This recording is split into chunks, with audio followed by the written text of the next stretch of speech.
अस्सलाम वालेकुम, मेरा नाम ज़ैनब ख्वाजा है। मैं स्टूडेंट वेलनेस सेंटर में एक हेल्थ प्रमोटर हूँ और ये मेरे अब्बू है। अस्सलाम वालेकुम, गुड मॉर्निंग। मेरा नाम फैजुल्ला है और मैं एक रिटायर्ड आई सर्जन हूँ। आजकल मैं घर पे कुकिंग करता हूँ और आज हम एक बहुत आसान और मज़ेदार कढ़ाई चिकन बनाएंगे। और इसकी ख़ास बात यह है कि सिर्फ एक पॉट, वेरी फ्यू इंग्रेडिएंट और जल्द बन जाता है। No onions.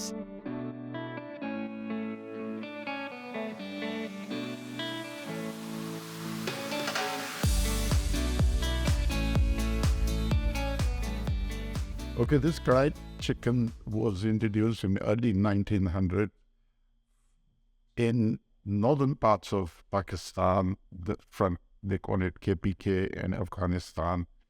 They are meat eaters, and they don't have spices, veggies, much. So all they make is meat in a pot, and they don't put any spices, just salt. And they use the animal fat itself, so they don't even use oil. So that was how it started.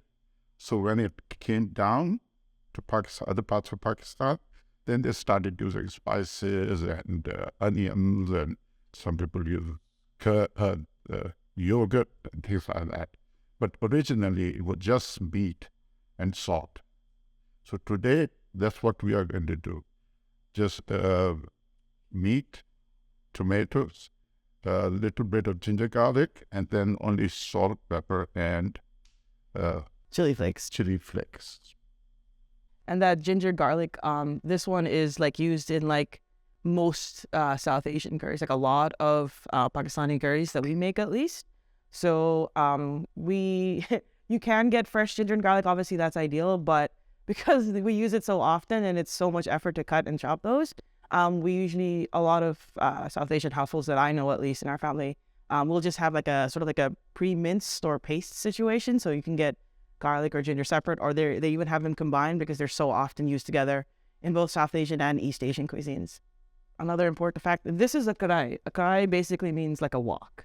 So karahi chicken is basically wok-made chicken, because usually you'd cook it under a lower heat in like a pot. It's pretty flexible. So these ingredients, they're all to taste. So if I'm cooking for people who don't have a high spice tolerance, for example, we'll do way less chili flakes, or sometimes I just won't use the chili flakes. If I have, again, friend, if you like more spice, then you really pile that in there, which is what I like to do usually. You can also be flexible in that, like, if you don't have the time to slice tomatoes, you can also use canned tomatoes. That's a bit more affordable as well. It's a lot easier to cook. So there's different ways to work with it. You can use different cuts of meat. We prefer bone in, but I've also cooked it without bone. Again, for the sake of affordability and time and convenience. So there's a lot of flexibility with a lot of curry. I think for those who are vegetarian, they can use veggies, different types of veggies. I don't know which veggies would you use. We never cooked with veggies, but I think tofu is Yeah. original. You can do like potatoes and turnips, like root-based vegetables would be good in here. We have a lot of potato curry, so like that would work well. You just want something that takes a bit of time to cook, so that it can simmer and steep in the sauce. If it cooks really quickly, then it'll get all like mushed in there, so you'd have to add it later, and then the flavors won't, seep in as well. Like the flavors are so rich and seeped in because it's in there the whole time, right? So if you have something that cooks really quickly, it doesn't need to simmer for 20 minutes. The tomatoes won't break down. It won't, mesh together as well. Or the flavors just won't be kind of as embedded in the veggies. So you need vegetables that take a bit longer to cook so that it can really sit in there. A lot of our dishes, they're communal dishes, family style eating, if you will. And so, I really hope that people can take this and share and eat together and come together, whether it's with roommates or loved ones or partners or family, whoever it might be. I hope that, this isn't just like, I'm going to make it for me. That's cool too. But it really is most appreciated when it is shared together. Plus, I think it gives you a variety of South Asian food, which is pretty common. If you go to South Asian restaurant, you find it very common, and you can cook it at home. So it gives you variety in your dishes. You go for Chinese, Thai, and then you can cook this also. It's similar It's like a stir-fry thing, so it cooks easy and there's a good variety for. Yeah. Add it to your rotation.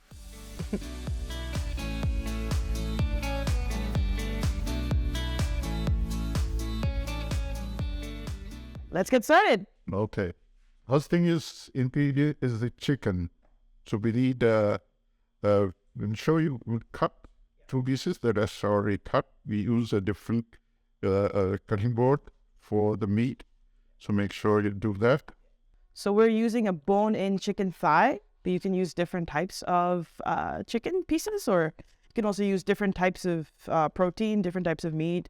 If you're a vegetarian or vegan, you can also use different types of veggies. Potato or turnips might be a really good fit. You can get a mixed vegetable bag and throw that into it. So we just sliced the chicken thighs in half to make it a little smaller and easier when it's in the pan and when it's cooking. So first thing you do is start over and you make it hot. We put some oil. So usually, because I'm not a professional chef, I just put oil as I feel. It's not a measured. We eyeball this. There's no specific measurements Usually, in our cooking. because if I don't know how many spoons, so what I do is the bottom part is covered, so that prevents the meat from sticking to the pan. Should we shut the potatoes while it's heating up? Okay. Yep. Let's do that. So we're going to be cutting up 5 tomatoes. So in this dish, we use quite a lot of tomato because we don't use water. So all the liquid is from the tomatoes and some from the chicken itself. Yeah. So we're cutting the tomatoes in half, and then we're slicing them. Not too thin. Not too thin, my dad says. I'm over thinning them. And then we're just going to cut them in half roughly. Yeah. From there, so that we have that. So the tomatoes have a lot of water in them.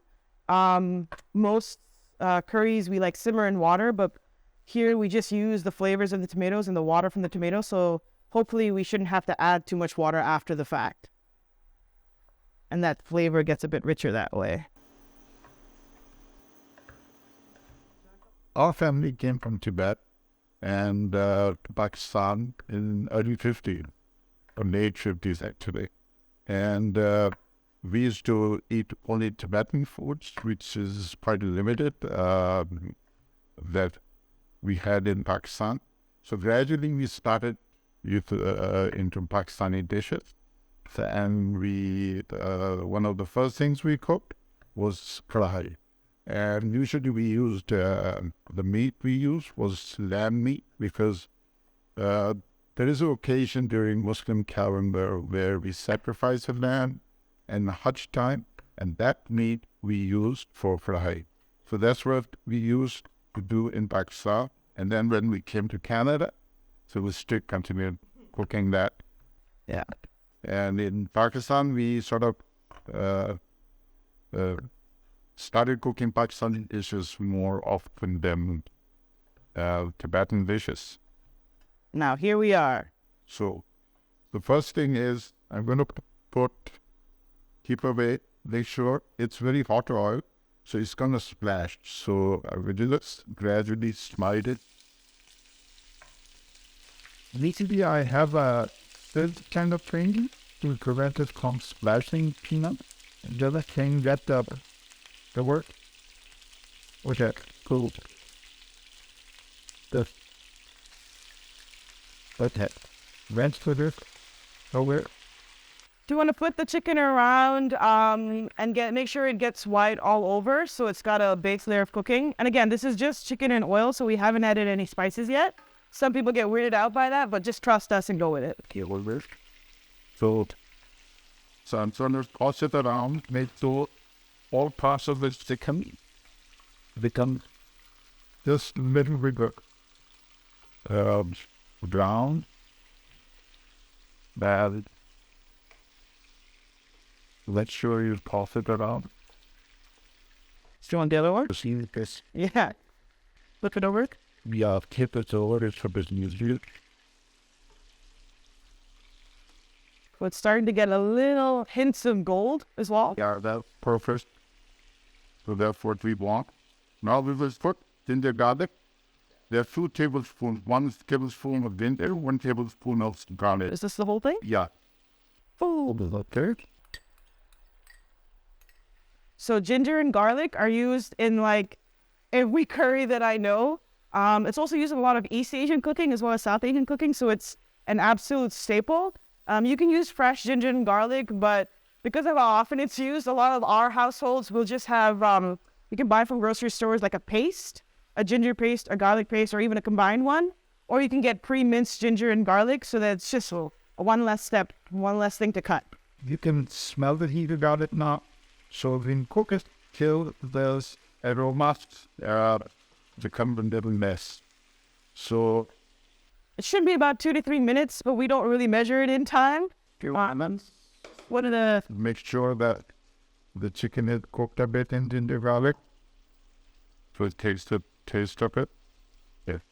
So the first couple of stages happen pretty fast. You stay at high heat for like all of these phases, and then we'll simmer it down later. Now, once we put the spices, you can smell the crankcase already, actually. So we'll start with salt. Yep, we're going to go with salt. Salt. We just put 1 tablespoon on this. Is that too much? No. No? What, 1 heaping? We don't really use real measurement. This is a teaspoon that I grew up with. So it's to taste. We say salt in meat helps cook the meat quick. Yep. So first thing, usually when I cook any meat, I put the salt first thing after ginger garlic. So that. Are we ready for that? Yeah. Okay. Again, 1 teaspoon-esque figure. Okay.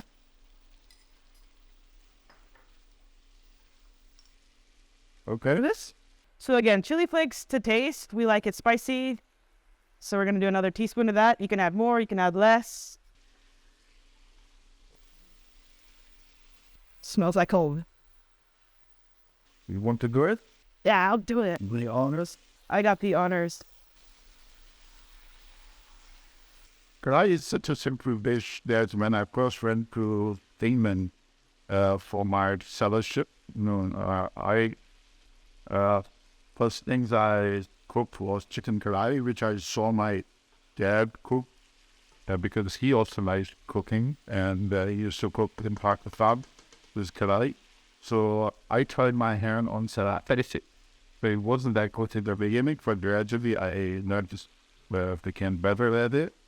So if you go on YouTube, you'll see so many recipes for karahi chicken. That's because every different area of Pakistan, they make some of their form changes in the recipe. Because some people would put different spices, some would put yogurt in it, and some would make it the gypsy type of meat, and some would even put onion with it. So I like to make it simple, and it tastes really good. If you just keep it simple, and use as little ingredients as possible. So I think we have fried it enough now, so we're going to add the tomatoes with it. All right. You want to do the honors? Yep. With it. All right, yeah, I'll just... Oh, the juice is going everywhere! We did not do this well. That's okay. Interesting. Okay, now we're going to mix it up. And we haven't added any water to it yet. So hopefully we will not need it because when the tomato is cooked, it will really convert fluid. So that will be good enough to cook the chicken. So if you can hear that sizzling sound has gone down once you've added the tomatoes because you've added so much volume. So it's not as hot anymore. It's kind of acclimating and then it'll rise up again. You can start to hear the bubbling again once the tomatoes start cooking. So this is also one of the first dishes that I learned to make when I started university, and I eventually, after the first couple of years, realized I missed food from home, and my parents weren't in Canada yet at the time. So I, growing up, didn't really like karahi chicken. I wasn't a huge fan of tomatoes. I'm still not. So we had so many other dishes to choose from that, like when this would be made, I would just like throw a tantrum and just refuse to eat it. And then I grew up, and then I had to cook for myself. And so most of our curries, there's a lot of onions. So there's a lot of chopping, a lot of tears. And this is just such a much easier dish to make, a much more convenient dish. So I learned to appreciate it, learned to cook it. And I've taught my roommate how to cook it. We'll cook together. We'll have house dinners together. I like to share this with friends. It's one of the first things that I share with people when I'm cooking for them. So it's become a favorite. It's taken some getting used to. But even if you're not someone who loves tomatoes, it's still worth trying out. So there's no set amount of time. I think I usually try to think of like 5 to 10 minutes with the tomatoes in there before we start simmering, or from the point where we started adding the ginger, garlic, and stuff. Like, okay, so cover the lid and put the fire or heat down to medium. Medium. So, and then we cook it for 20 to 25 minutes when chicken is fully done. Yeah, so the less water there's in there, like the stronger the flavor is, but the more often you need to check it at the simmering stage. So there's like a decent amount in there, so we can check it in 10 minutes. Sometimes I get really anxious and paranoid, and I'll check it like every 5 minutes, which is way more work. But it just makes me feel a bit better because I'm not as much of a pro as my parents are. They'll just leave it, and I forget it exists. Okay, now we're going to check with the quark. See how it is burning. So it's about halfway through the simmering phase. So lots of water here. Still a lot of fluid. So we need to continue with the cooking. No need to add any extra water. There's a lot going here. If it was less, you could add like a glass of water. I try to have a kettle nearby, and I'll pre-boil some water so it's already hot when I add it. It's just a bit easier to mix. But if you do add water at this stage and it's not already hot, make sure you increase the temperature for a little bit to high to bring that water to a boil and mix it around a bit, and then you can put it back down to medium and let it simmer some more. So we're gonna let this simmer some more. If you're cooking other types of meat, like beef or lamb, it'll take longer. With vegetables, it'll depend on what vegetable it is you're cooking and the sizes you've chucked it up to. So just be aware of that, and just you might need to check it more frequently if you're not sure how long something will take to cook. We usually eat this with rice. That is the most enjoyable way, in our opinion. You can also have it with naan. Sometimes I'll have it just with bread, like bread that you'd have with breakfast, just because that's all I have in the house to go with it. Some form of carb is helpful. Some people will eat the curry just as a curry, kind of like a soup situation. That's not something that we do often, but whatever floats your boat. So we are going to leave it at there and wait for this to simmer, and then we will plate it for you, garnish it, and show you the finishing touches. So we have simmered it for, I think, 30 minutes. Yeah. And we open the lid and let it dry out a little bit more so the sauce thicken. We had a bit too much water in there. Yeah. From the tomatoes. In the end, I turned the flame high and then fried it a little bit with the oil, which is within it. So you can see sort of like the oil is starting to come out and separate from the rest of it. You can see the thickness of that curry. That's the good stuff. We don't like the watery curry. So that's what we're looking for. Now that it's pretty much cooked, we're just going to add the green chilies in. So we have a few different cuts here, so it'll look a little misaligned, but it adds a splash of color and spice. So it's done now. You can serve it and cover the lid. Just sit there. Okay. Now we are done. So we'll dish the rice in there. All right. We're going to try and do this in one. Haha. So we're going to plate this guy now. one after. Okay.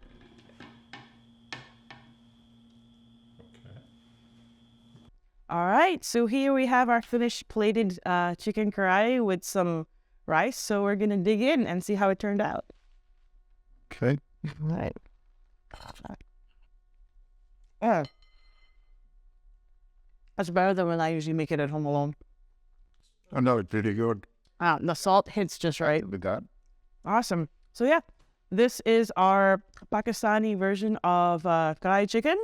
We hope you enjoy it. Try it out. Super simple, super easy. Not a lot of room for error. So thank you. Check it out. And thanks for joining us for this episode of Home Cooked at Mac. Thank you.